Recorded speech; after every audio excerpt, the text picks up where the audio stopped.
It's time for the Douglas Coleman Show.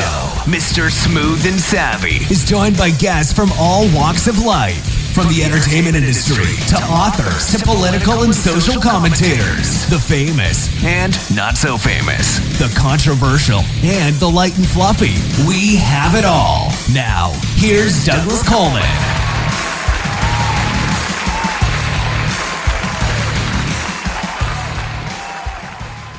Okay, please welcome to the Douglas Coleman Show, David Bly. Hey, David, how are you? I'm good, Douglas. How are you doing? Good. Thank you for coming on the show. I've been dying to talk to you. I really have been, because I watched your film, and as crazy as we've been here, I actually had time over Thanksgiving to watch your film. I loved it. I absolutely loved it. And you know, I watch movies for a living. I mean, I review movies and I interview guests for movies and stuff. So I don't volunteer those kind of compliments just to everybody. But your film, yeah, I'm not trying to be arrogant or anything, but your film hit a nerve with me. And I'll tell you why. Because when I was 18, I moved to New York City and I was studying acting at the American Academy of Dramatic Art. I was also a musician and hooked up with a band, and we were playing in little clubs down in the village. So all that was going. So and living in just this awful boarding hotel for $40 a week at the time, and a shared bathroom down the hall with just people you did not want to be sharing a bathroom with. Sure, yeah, just an SRO lifestyle. Not enviable, I'm sure. So when I saw yours, I just started laughing because, I mean, that was many, many years ago for me. But it resonated with that idea. So I definitely wanted to talk to you about that. The one thing I want to ask before we start, there's no particular spoiler with your film, right? Like, we can just talk about it. Absolutely, yeah. I mean, there's no massive reveal. But yeah, I mean, I can give a brief synopsis if that helps a little bit describe the film. So the film is about a couple that moves to New York. My character is Will.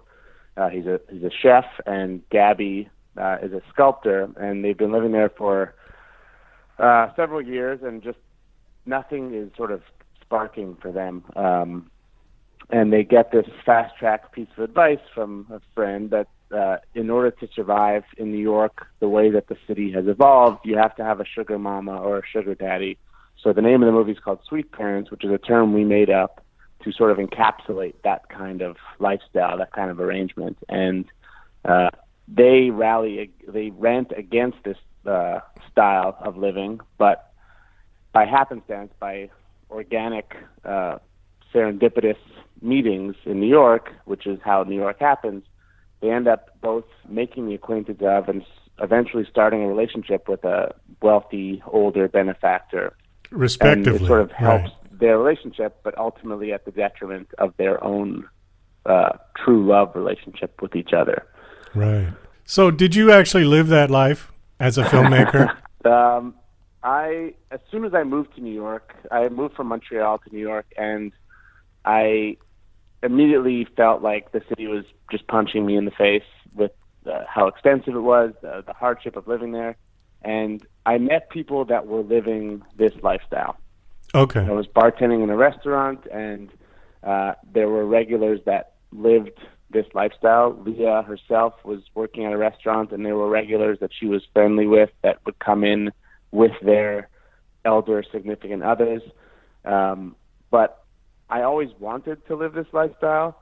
I never really felt like I had the guts to do it, or maybe I never like crossed that line. I was in relationships at the time as well, and I didn't have the guts to do it. But I would go to some of these like hot spots where these kinds of relationships were prevalent, like certain bars and such on the Upper East Side or Upper West Side rather, and just like observe. And it was just so fascinating to me, and it just sparked the idea early on from moving to New York. And I was in grad school studying acting as well, and I just was fascinated by this arrangement. But over the years, what more fascinated me was what it does to a relationship as opposed to just like the material side to it.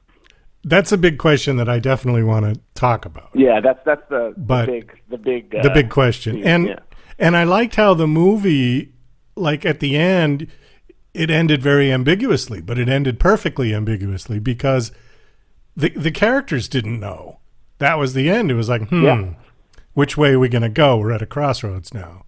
Yeah. And I love that. I love that ending because it makes you think. And I thought about it like the whole night after I watched that film.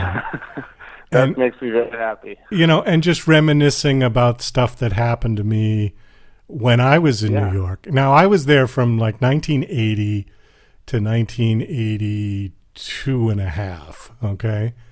Great. The heyday. Yeah. And, you know, and I was a musician. The best 2.5 years in the New York Times. I thought it started on a bad omen because I got there like 1 month before John Lennon was shot in front of his apartment. Oh, God. You know, and as a musician and a big Beatles fan, I thought, oh, shit. You know, this is not the way to start my life. But anyways, long story short, being at the American Academy of Dramatic Art, I saw, let's say, many of those kinds of relationships. Sure. Most of them were young men with older men, okay? Mm-hmm. Mm-hmm. So I guess that was my first question I was going to ask you is that more prevalent in the gay community, or is there equally as number of young men with older women? That's such an interesting question. I don't belong to the gay community, and I don't want to speak for an entire community, but I feel like the person who the Pierce character is based on was a man, and he was dating older men. So that's like a real true to form character. Because he was liberties. He was perfect. I mean, I met that guy about 5 times, you know, in various forms. Yeah. But I definitely saw heterosexual sweet parent relationships, and I think what's interesting is that I started working on this film in 2006, and you're talking about how you saw this type of relationship in 1980, 81, 82. Right. And it's been going on for the longest time. What's fascinating is that we sort of lucked into the fact that this type of relationship is very prominent in the zeitgeist right now. There's dating sites that are just like out in the open that allow people to set up this type of arrangement. There's like sugardaddies.com or sweetbabies.sugarbabies.com. I'm not going to do advertising for them because, you know, if they want to fund the sequel, great, we could talk business. But I'm not going to give them. I'd rather people go to our website to watch the movie than to set up this arrangement. But it's like very, very visible in the zeitgeist right now that I think it's less. It's still a taboo thing, but it's less taboo than it was. It's not like a hidden element of New York like it was when I was observing it in 2005, 2006, and around then. So I think that it is common in all style of relationships and sexual orientation, which, I mean, I see everyone doing it. So I also think that it's probably been going on for a lot longer than the Romans. Since the Romans. Cradle robbers and grave diggers. Exactly. And I think even the Greeks, there was definitely no offense to any 2,000-year-old Romans who are listening to your show, but I think we're safe. Or direct descendants of, but that's where they come from. I think so. So, anyways, I had several people that I was associated with at the Academy who were completely funded by an elder man. And, you know, we were always a little bit jealous because here I'm living in this dump, you know, that just like bugs and just drug dealers in the lobby, and you know what I mean? And just the lowest of the lows. And I mean, here this guy, he's driving a car in New York City. You know, nobody has a car in New York City. Yeah. And he's got a brand new car, new clothes, always got money. You know, after classes and after something, you know, he would take everybody out and buy you McDonald's, and you know, it was just, and it was like treat everybody. And what are we doing? Why don't we do this? So I actually pursued this a little bit. Yeah. Okay, now we're getting into it. Yeah, Okay. now we're getting into it. I don't claim to be hetero or homo. I think I'm totally bisexual in the real sense of it, because I've been married for Great. 15 years to a woman, but I didn't get married till I was 43. And Okay. during that time, I went both ways. It was more the person. You know what I mean? Yeah, That's sure, of that's course. really what it was all about.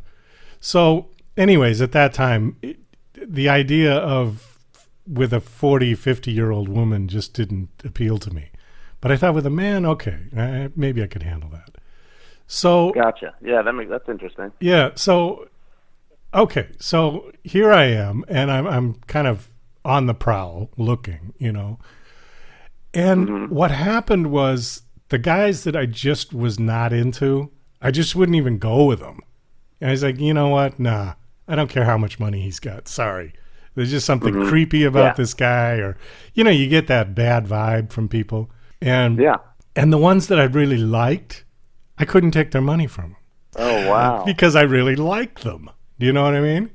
Oh, you were really bad at this arrangement. Oh, it was the worst this is job. hard to hear. It was the worst job I ever had in my life, So after about 2 or 3 tries, I said, you know what, forget this. This is just not going to be for me. You have to have a disconnect in order to do it successfully, I think. Absolutely, yeah. Yeah.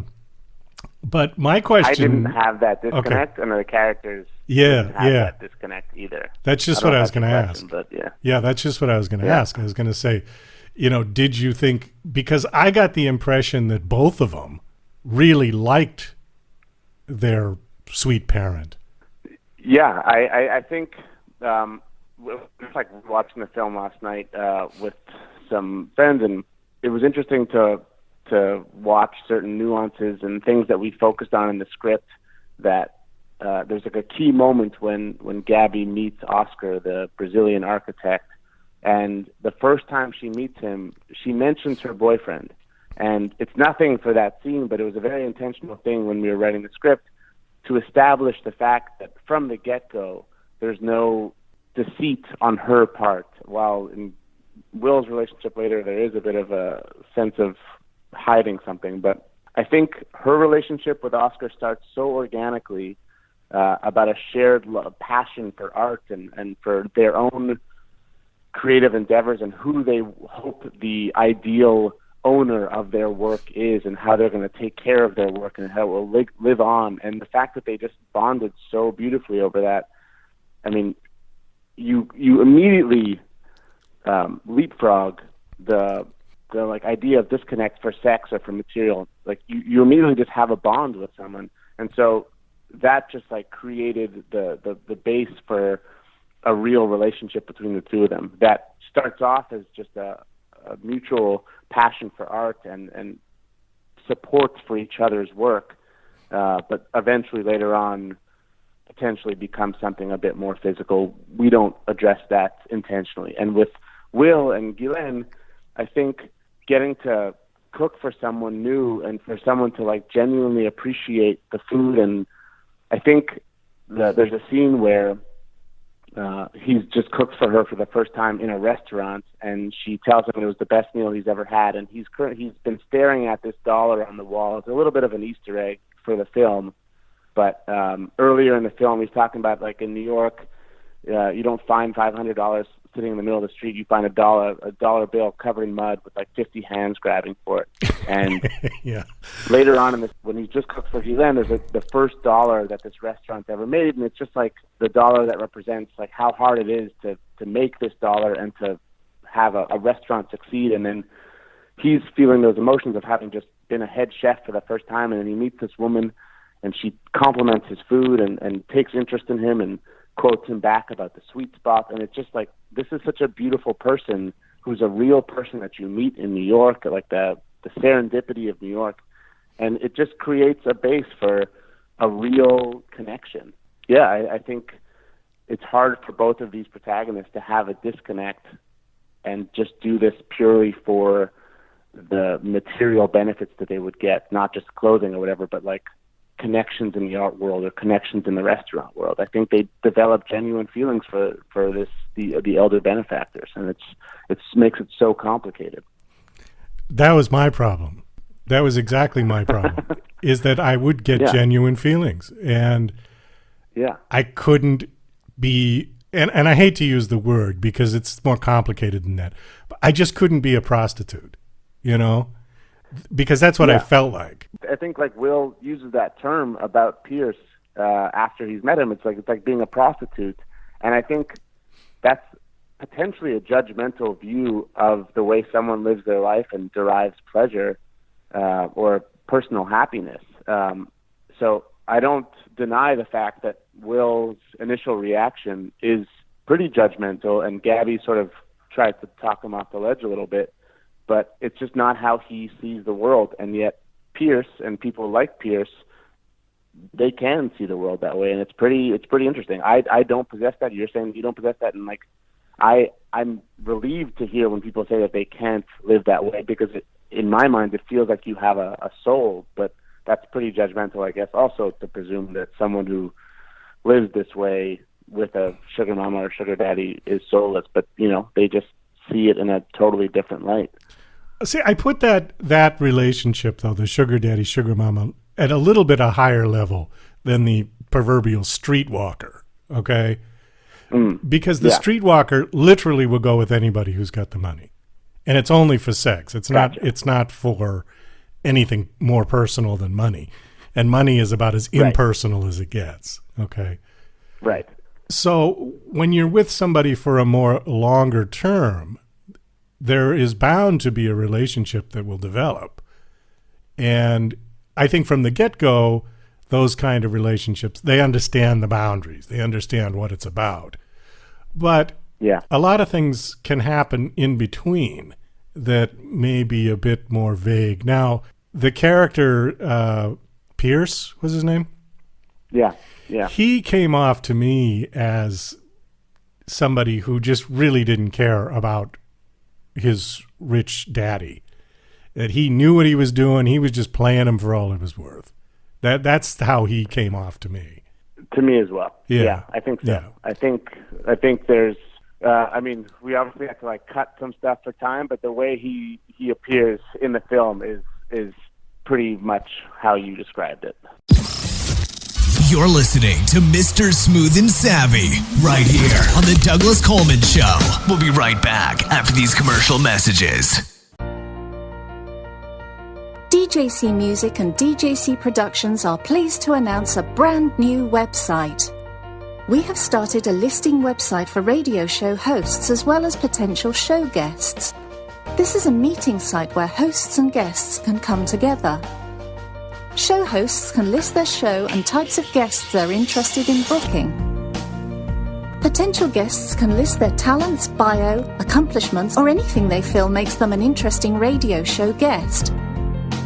There are no recurrent payments, only a one-time $5 listing fee. Your listing will stay up until you decide to cancel. Previous guests of The Douglas Coleman Show are welcome to submit their guest listing free of charge. Go to radiohostsandguests.com. That's radiohostsandguests.com.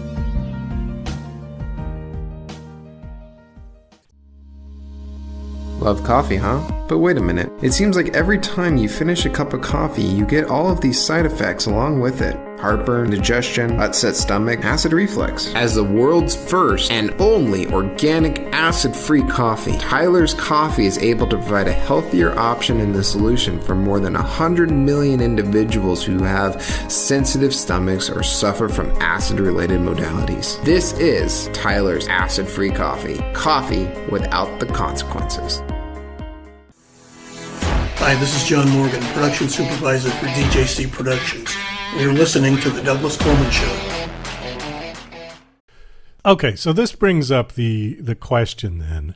And the question is what the two characters are left with sort of at the end, at least in my take of it, isn't so much about the sugar daddy, sugar mama thing, although that's part of it. But what are you willing to sacrifice to get your dream?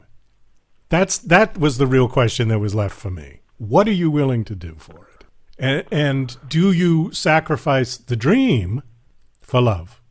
I mean, you've summarized the theme of the film exquisitely. That's the core question of the film. Yeah. And so let's answer that question. Sure. Yes, it's we'll 3 words. The big questions of meaning of life after this. But let's start with the big one. Okay. So what do you think? It's such a layered answer. So I started working on this film early on when I first moved to New York, and the earliest incarnations of the script focused on like one strain of relationship with a young actor and an older woman, because it was just like what I was living and wanted for my life. And it eventually evolved to having a couple, having relationships with older people, but it was a bit immature. It wasn't like loaded in. The relationship between Will and Gabby, I think, wasn't fully there yet. It seemed nice, it sounded nice, but it was like missing some spark. And I gave the script to these 2 friends of mine. One was an actor, one was a writer, and they were a couple. They were in their 40s, and they read the script, and they were very complimentary, but they told me that if the sexual jealousy that was present in the script between the main couple was going to be the main theme of the film, it wouldn't be of any interest to anyone over like 35, 40 and on, because that's less of a important thing for people that have been in a relationship for a long time, for people that are in their 40s, 50s, 60s, whatever. And it struck me. It was very interesting to hear that, and it just so happened that coincided with me starting a relationship with Leah, who plays Gabby, and we started to work on the script together, and I immediately fell in love with Leah and knew from the get-go that she was the love of my life. And it immediately made sense to me what kind of relationship the relationship between Will and Gabby has to be. And our relationship influenced the writing and vice versa. And it just became so clear that the movie is not about the jealousy of sexual cheating or whatever, but it's the jealousy of self-worth. And if you care so much about someone and want them to succeed, truly want them to succeed, as I did for Leah and vice versa, but ultimately feel like you're failing and that you're not helping them succeed or progress, and then the idea that someone can just come in and with a snap of the fingers change their life, what that does to your own personal ego within the relationship, it's just it's so heartbreaking. And it's just the jealousy of self-worth that the film began to focus on.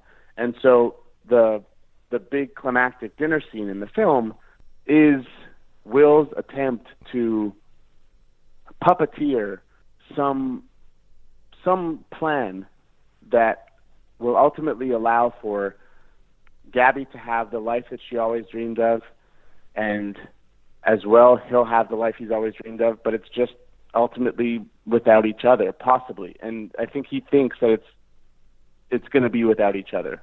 I think it doesn't hit him until she hits him, literally. But I don't know if I could live my life without Leah. And I think we've both made some sacrifices of putting ourselves out there because we enjoy the comforts of each other. And I think that I'm okay with that, to like sort of touch on the question that you asked me. But at the same time, I think that what Will did, so many people that watched the movie, it's interesting, they commented it's like a big character shift for him. And at the dinner table scene? Yeah, it was. Yeah, I mean, it's definitely a drastic thing that it's very hurtful to Gabby, but it ultimately results in her getting everything she's ever wanted. So it's a huge sacrifice on his part to hurt her, which is brutal, hurt her emotionally, but she'll leave the apartment and Oscar will follow and console and support. And Guylaine, as smart as she is, who's now just said to me a scene before that, like, if she goes to New Delhi, that she'll then realize the sacrifice I just made so that I could pursue my dream of having a restaurant and this new relationship that I've been starting with her. So Gabby and Will both yield like everything they've always wanted. And I think it's a hurtful thing that people are like, oh, Will's a jerk. He's a jerk now. I don't like him. And it's like, that's the surface. Of course you don't like him. But when you realize why he did it and what Gabby got out of it and what Will got out of it, I don't know that a lot of people would do different. I think a lot of people might do the same thing and they just don't realize it. See, that was one part I didn't pick up on that you just said. That was deliberate. See, I thought Will just had a meltdown. I just thought he had an emotional meltdown. When guys get jealous, they tend to get angry, and they start just spewing stuff. And see, but you're telling me that was a little more deliberate. So, I mean, I don't want to give away too much, but we've already given away the whole thing. It doesn't really matter. Sure. Yeah. The scene just prior to that, and I love that whole dinner scene is it's very theatrical. And Leah and I both come from the theater, and we both love air in a scene, or just giving the characters time to ruminate on things. And in the first act of that mini play that is the dinner scene, when it's just Will and Gabby in the apartment, and right before Guylaine shows up, and they're looking each other in the eyes, and Will says to her, when you walk out of this dinner tonight, you'll be in a position to be a world-famous sculptor. And he doesn't know how he doesn't have the entire night planned out verbatim, but in his mind, he knows that he has to do something to spark. And he even says it later on in the final scene that, you and I were never going to amount to nothing the way things were going, and I know I'm not the only one who thought that. So he had to do something to just spark a change, a redirection of the train. And again, he didn't have it planned verbatim, but I think the candles thing was something that he had thought to utilize. But I think he knew that at the end of the night, if things go exactly as planned, if she seduces Oscar, if he seduces Guylaine, and he seduces Oscar, and Gabby seduces Guylaine, and just makes each other seem like good people, or good investments, rather, that at the end of the night, she would be in a position to be all of her dreams come true as long as she can handle tonight, which is going to be understandably brutal. So, well, it brings up another question. Is it really cheating if both parties are in agreement? An amazing question. Please. Continue. If Will and Gabby both said, okay, look, we know what this is. This is what it is. If Oscar comes on to me, I'm going to sleep with him, yes. And vice versa. We know that this is part of the deal. But they both know that we're together. I mean, it can be just, I'm sure, well, I don't know. I'm going to assume. But no, I think everybody... It's an amazing question. Okay, I think everybody who has been young at one point, which I think most of us have had sex with people just for the sake of it. There was no love. It was just a physical thing, spur of the moment, got drunk, whatever. One night stand is the classic line, right? Mm-hmm. Mm-hmm. And nobody was any worse off than... in the next morning, maybe it was a little, oh God, was I drunk last night kind of thing. But, it happens and you move on. Sex can be divided from love. All right? Now, how good you are at dividing it will predict how successful you'll be, like we talked about with Pierce, Somebody like that can divide it 100% out of their life. And they will be really successful in those kind of relationships. I couldn't do it. But that's not to say I haven't done it. Okay, but when I have done it, it's always been I was the aggressor. All right? I saw somebody I was attracted to and say, okay, come on, And if they said yes, then it was great, but it wasn't about a relationship. It was just about sex. So going back to my question is, if all parties understood that this is what it is, and everybody agreed, I mean, do you think it could have worked? So I think that it's something that we definitely discussed as an idea when we were writing, when we were shooting it, in post-production, in festivals. It came up as a question in a lot of festivals. And as I said before, about the jealousy of self-worth, I think had the film focused more on like the sexual aspect of these relationships, then it would be a fair question to like somehow insert into the film. But I think the fact that we consciously and intentionally focused more on the emotional connection between Gabby and Oscar and Will and Guylaine and their shared passions, and just skipping that sexual element, and I think that it's a little bit harder to have that kind of conscious agreement, because it was never about just sex. I think fair enough. Yeah. Will definitely displays some impulsive tendencies, and he's the more impulsive of the two. Gabby is a slow, methodical sculptor, and Will is like a fast-paced chef. There's too many emotions at play and at stake for them to be able to have that on-the-table conversation. I think, like, yes, on paper, that could definitely work if we just said, hey, you know what, we may have to sleep with one another. But I think no one in their right mind would consciously go into that conversation. At least these characters weren't able to like have that conversation. If it was just about sex, if they were like Pierce, then it's like, yeah, of course. Like, you go do that, and then you come back with the restaurant, glory be, we're going to be set for life. But I think because these characters, like Leah and myself, do not possess that disconnect and end up forging connections with these people because, as I said before, potentially in a judgmental way, we're soulful, that I don't think you can just have that conscious agreement like this is just for sex. I think no matter what emotions we're going to creep into it, and the idea of having a conversation where we say, let's just go have sex, would just be a lie. This is a perfect setup for part 2. It really is.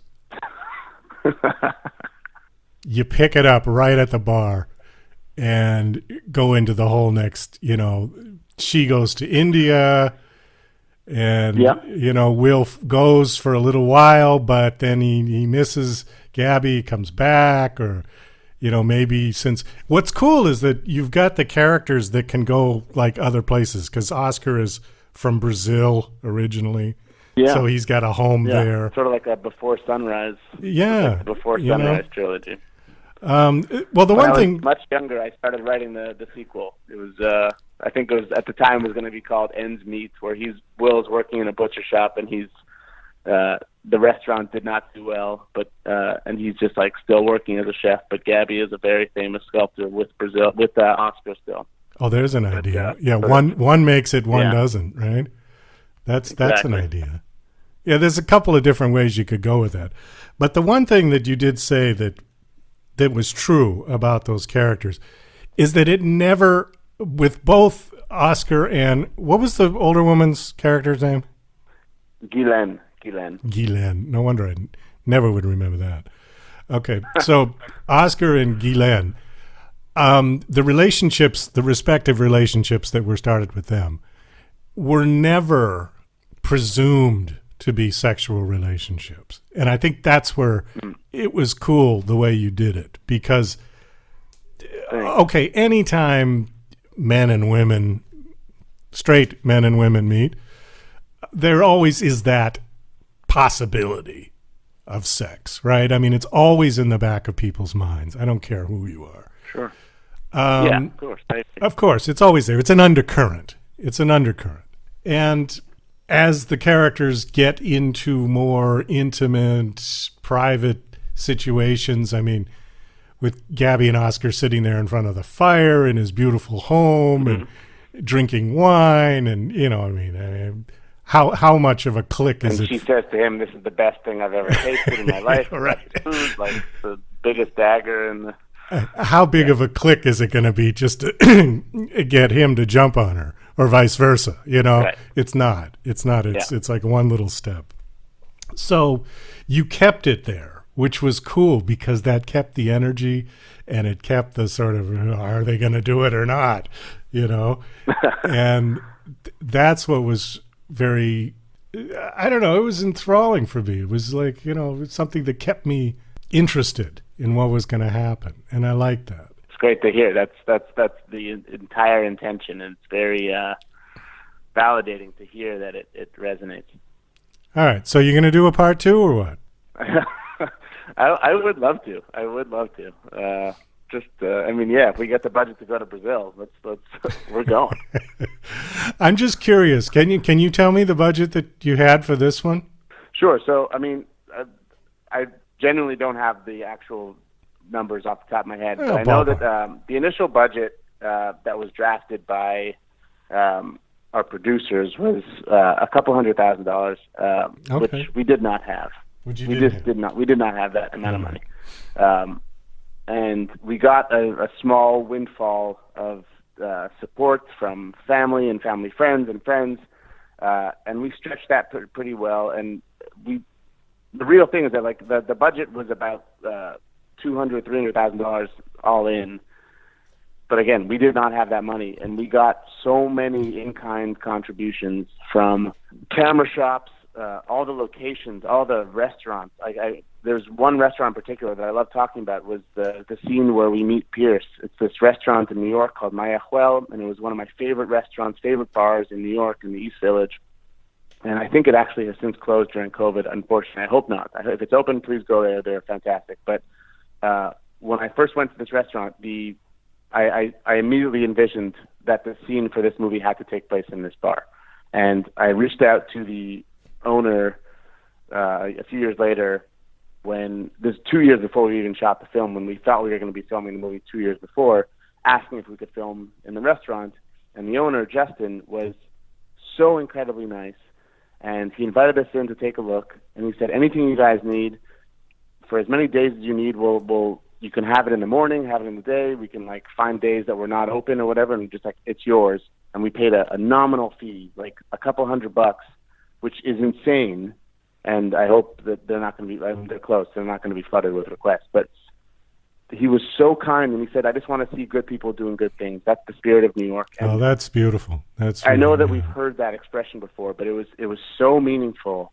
And so many people said similar things to that, similar locations, camera shops that just wanted to help out, which is not common in a lot of other cities. And I have a hard relationship with New York. I hated New York at the time. we all did. Away from New York. We live in LA now. Yeah. So many filmmakers, they make movies about New York and they call them their love letters to New York. And the way I've always described this movie is I don't know if I can swear, so I'll just say the letter, but it's my FU letter to New York. Yeah, okay. It's just I had so much of a contentious relationship with New York. It felt like an unrequited love, that I gave it everything I had and it gave me nothing in return. Arguably, it did give me this movie. But so many people, just to wrap it up, just helped out in so many ways that is unattainable budget all of a sudden became achievable because people just kept chipping away at it with amazing help. So the exact number that it ended up being, post-production ended up costing way more than we thought, and many more thousands and such, but we got it down for a fraction of what it was supposed to be, which thankful to our producers who did that. So give us a ballpark figure. I think all told, it was supposed to be, I think, close to 300, and I think production budget was, I think all told, it's just about 100,000. $100,000. I'm not sure. Okay. I'm not really sure. It's ballpark. It might be 120. It might be 98. Yeah, okay. I don't know. It's somewhere around there. It's more than we expected.